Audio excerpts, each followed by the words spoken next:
The new struggle between Dwight and the Dunmires for riches, power, and prestige is carried on in Tulsa King Season 3, but it moves at an uninspired clip in Episode 4, Staring Down the Barrel. Tulsa King's first filler episode of Season 3 shows that the heightened tone of the violent tug-of-war, which has evolved quickly this season and generated series-high excitement in the first 3 episodes, is beginning to lose some of its impact. Dwight and his ragtag group quickly recover the Montague bourbon wealth after losing it. To get there, though, the episode veers off course, alternating between the one-on-one interactions of other secondary characters. After the intense intensity of the previous 3 episodes, these sequences provide some much-needed reprieve. But in the end, they give Tulsa King Season 3, Episode 4 an excessively polished and jagged feel, which severely undermines the viewer's sense of enjoyment, fluidity, and immersion. Bodhi spends a large portion of the screen time sitting in front of a computer screen, discussing an AI marketing scheme with other characters and essentially robbing the Dunmires of some of their alcohol.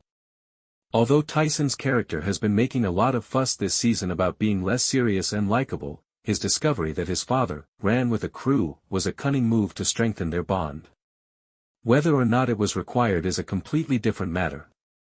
After 4 episodes, some of this season's developments are a little unclear. Even though Armand shamed himself and betrayed Dwight for Thresher just last season, Dwight doesn't seem to care that he's still missing, saying he's not a rat. How could that have slipped his mind? In Tulsa King Season 3, Episode 3, Agent Musso had Dwight send a message to a dishonest watchmaker, which further undermines his credibility and mystery. Despite conveniently knowing everything about Dwight, Musso fails to disclose his precise plans for their connection. The stressful Season 2 ending was set up by his introduction, but Season 3 hasn't really worked out yet. In addition to keeping a number of the supporting actors from Season 2, Tulsa King's ensemble cast has grown and extended with Season 3, giving the series a larger and more epic scope than before. That might not be the greatest course of action for the program, though, as the emphasis has significantly changed from being primarily on Dwight for the first 2 seasons to being divided among a number of characters, some of whom are less interesting, which could turn off some fans. With its expansion model, Tulsa King Season 3 is starting to resemble Yellowstone, but the larger supporting cast roles are perhaps not all that compelling or enjoyable. Character arcs for a number of characters, including Margaret and Tyson, actually feel forced and motivated by ambiguous motivations and sudden personality shifts. These characters sound more like soap opera caricatures since everything is so contrived and deprives them of their humanity. After beating Tyson mercilessly and burning Theo Montague alive in his own home, the Dunmires made a big splash at the beginning of Tulsa King Season 3. Since Dwight just needed to follow one person, the duplicitous stripper Serenity, who played Tyson in the previous episode, and appear with some weapons and a lethal threat to regain his bourbon fortune, it appears that this family's legacy is based on strength rather than intelligence. At this point, Cole's clear effort to gain Jeremiah's regard is somewhat one note. After Dwight threatened to kill Cole if Dunmire didn't turn up the stolen alcohol, Jeremiah saved his life, proving that he isn't as evil as viewers may have thought. Given Dunmire's steadfastness, a more powerful scenario might have compelled Dwight to make that decision himself. Rather, by giving up and demonstrating that he is not as heartless as he has been made out to be, Dunmire relieves all the tension.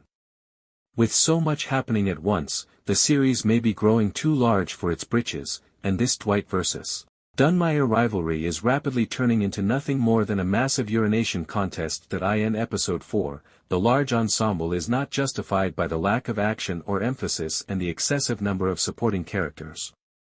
The momentum of Tulsa King Season 3 is thus entirely stopped by this most recent episode, which is nothing more than an exaggerated and uninteresting filler episode. Bill's storyline took a more sinister turn than I anticipated. A body on the ground marked the end of what had begun as a confrontation. What's the worst? I knew why it had occurred.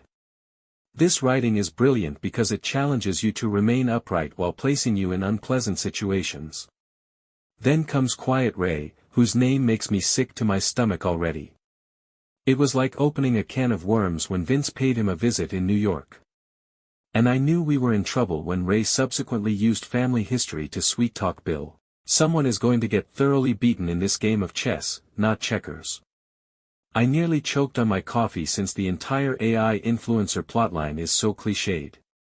Since algorithms don't get cancelled, Grace wants to start a phony bourbon guru. Yes, it's brilliant, but it's also disgusting. In Season 3, there's also a recurring discussion about what's real power, real relationships, and real loyalty. Bodhi, on the other hand, drains trucks digitally as if it were routine. It's ostentatious. It's also built into the air, though. Additionally, air cannot hold weight for very long. Call me archaic, but I recoiled when Grace smirked and dismissed ethical issues. Thinking like that never works out. We are just waiting for the grenade to blow, it has already been planted. The price of recovering the stolen bourbon, which has become almost sacred. Blood and flesh. Jeremiah was cold and calculating when he traded coal for the cask, but there was also a layer of silent anguish. The weight of his bones was palpable. In my opinion, this segment was the highlight of the show. Crime, legacy, and sacrifice are all entwined in one acrimonious transaction. It also made it very evident that no one is secure. Not even relatives. Jeremiah extended a hand. Because he thinks he can get his son back later, he will sacrifice him for the greater good. Perhaps that is loyalty. Or perhaps it's a delusion. When Dwight returns to town, his staff is behaving like unruly babies and $150 million worth of bourbon has vanished. In addition to being disorganized, the house is on fire. In a metaphorical sense. I appreciated that Dwight's rage wasn't overdone throughout the show. He's simmering, not screaming. And that's scarier, to be honest. I was reminded that this isn't just a mafia tale, it's a perverted interpretation of family values as I watched him impose consequences without resorting to harsh punishments, particularly with Tyson. I was more interested in Tyson's storyline. There was plan, growth, and patience. I am aware that's virtually saintly in this program. An old Tyson would have hurried in with his fists first. Under Mark's guidance, the new Tyson considers his options before acting. That is a great example of character development. Thanks for watching. For more updates stay tuned and don't forget to like, share and subscribe to my channel, please.